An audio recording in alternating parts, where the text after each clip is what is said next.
Hey, what's happening out there, gym owners? It's Friday.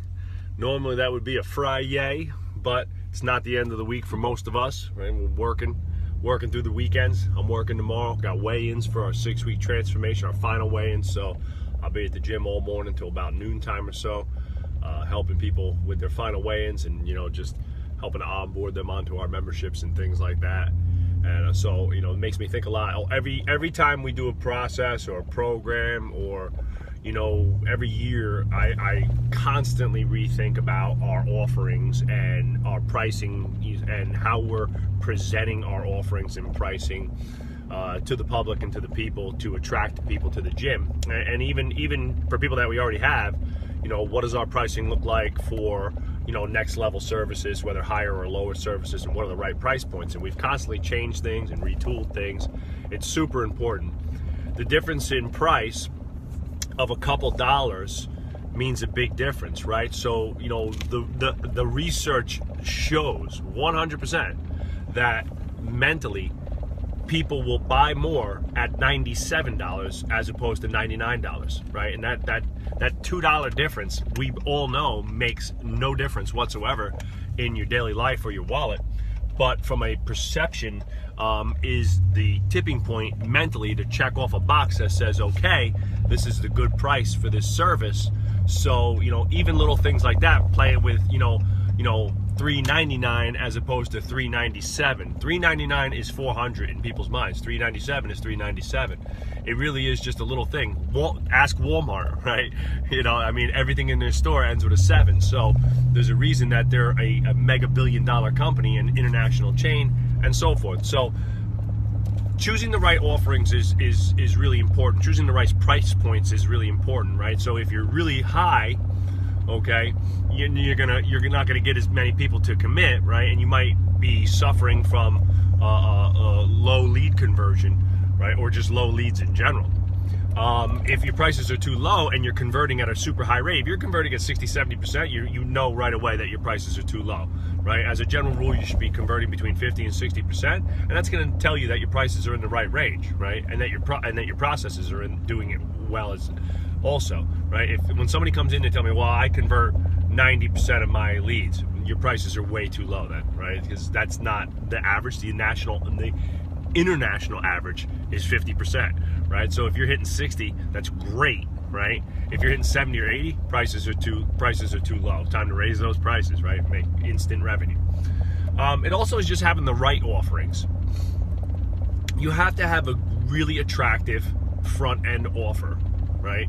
Something that gets people off their asses to want to come into your gym, for a trial service or a low barrier offer like a 6-week transformation or something that is basically exactly what it sounds, low barrier. It's a really good price for a lot of service, right, with a very low commitment level, right? So again, that's that 30-day trial, 6-week transformation, a 3-week, 21-day slim down, something along those lines that gives people a taste of your service and product and gym and your people, right, without making a giant commitment for a very reasonable price. Now, I've played with all sorts of prices. When I want the transformation to be smaller, I keep the price fixed at $500, and we only sell, maybe 30 new people, right?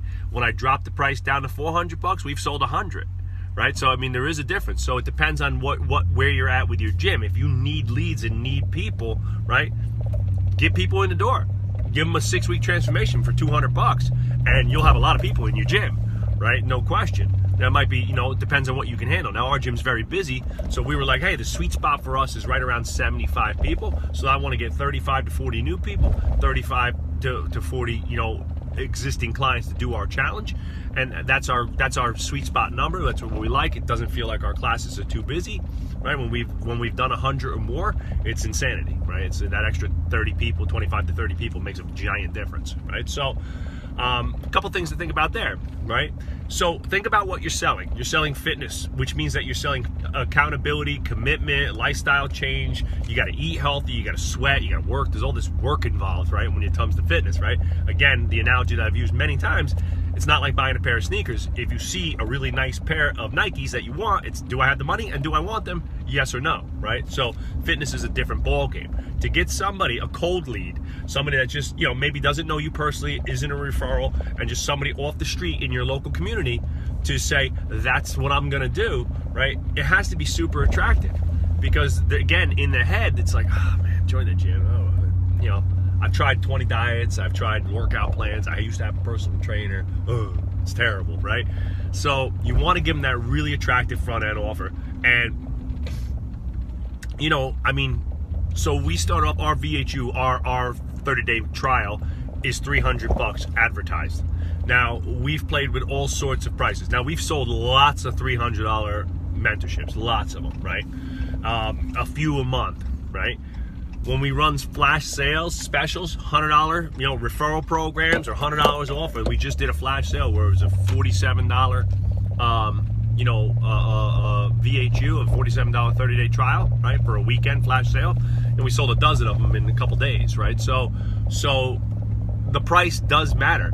And what I've noticed, if you're targeting correctly, meaning that your email list is going to the right people, your social media is going to the right people, you're saying the right things in your social media, right? And your ads, if you're running ads, you don't need to though. You don't have to be running ads, and you don't need to spend a lot of money. So you could just do it through good social media, period. But if you are using your ads correctly and targeting correctly, maybe using a lookalike audience or actually email targeting your list, right? The lead quality is not going to go down that much, right? So everybody's like, oh, well, what about the lead quality? Yes, if you give away free shit, you're going to get a lot of people that are just coming to get free shit, right? But if you target correctly and you give a really great offer to a small list, now that flash sale that we ran where we sold 12 trials in 2 days, we only sent that list to 150 people. Those were all warm and cold leads that have kind of called or emailed the gym. So it was a very specific list of people that I knew were sort of interested in what we did, right? So that target was really good, and we got 12 people to buy. We've had multiple people call since, and we've offered them an offer similar, not as cheap, but you know, instead of that, a $100 offer, and we've closed a bunch of those as well. So your offerings matter a lot. You cannot sit on your soapbox saying, well, I'm not dropping my prices, I'm not dropping. I was that guy. I said that for years. You're devaluing yourself, blah, blah, blah. I don't drop my membership prices. I'd never budge on private training, ever, right? I very rarely do I budge on any small groups or anything like that. But my front end offer, I'll give away all day, twice on Sunday, and eat that money up front, because I know that getting somebody into their first and best fitness experience takes a little bit of work. And often the very first barrier that people think of when they want to join a gym is price. It's not about commitment, it's not value and service, it's not building a relationship or a community, it's how much does this fucking place cost, right? And if your front end offer is $200, $300, $400, right? They have to get over that barrier before they're ever even willing to come in and taste your shit, right? So you know, I hear it a lot. Like, I'm not budging. I don't want tons of people just coming in and trying my gym. Okay. So then so have an empty gym. Better to have it. Like, I would rather have 50 people coming, and 20% of them, right, are tire kickers and people that are just coming in for that low price offer, but have the other 80% be, you know, potentially good clients that I'm going to convert. And if let's just take those 20%. 50 minus 20 is 40. Minus 20% is 40 people. And that means for every 40 people, if I know that I close above 50%, let's just say I close at 50%, then I'm going to close 20 people, right? And I'm going to have 20 new members. As opposed to saying, no, I'm keeping my offers at these prices, and it's going to be $300, you know, for a trial, okay? And then I got 10 people, and they're all really good potential clients, but still the statistics are going to tell me that over a course of a year, for every 10, I'm only going to close 50 to 60% of them, so that's 5, 20, 5. You do the math. I'm just telling you, the offers matter a lot. Hey, if you need help setting your offerings, getting your prices straight, and kind of finding out which ones press the right buttons for the community and the people that you're trying to serve, Dan and I are running a free sales machine workshop Thursday, May 30th at 12 p.m. Eastern Standard Time. Click the link in the bio or on this video to jump on that call and reserve your spot. It's limited. We're taking a lot. It's going to be a Zoom call. We're going to break down, all of our processes, prices, procedures, sales, and marketing. It's going to be a blast. Hope to see you there.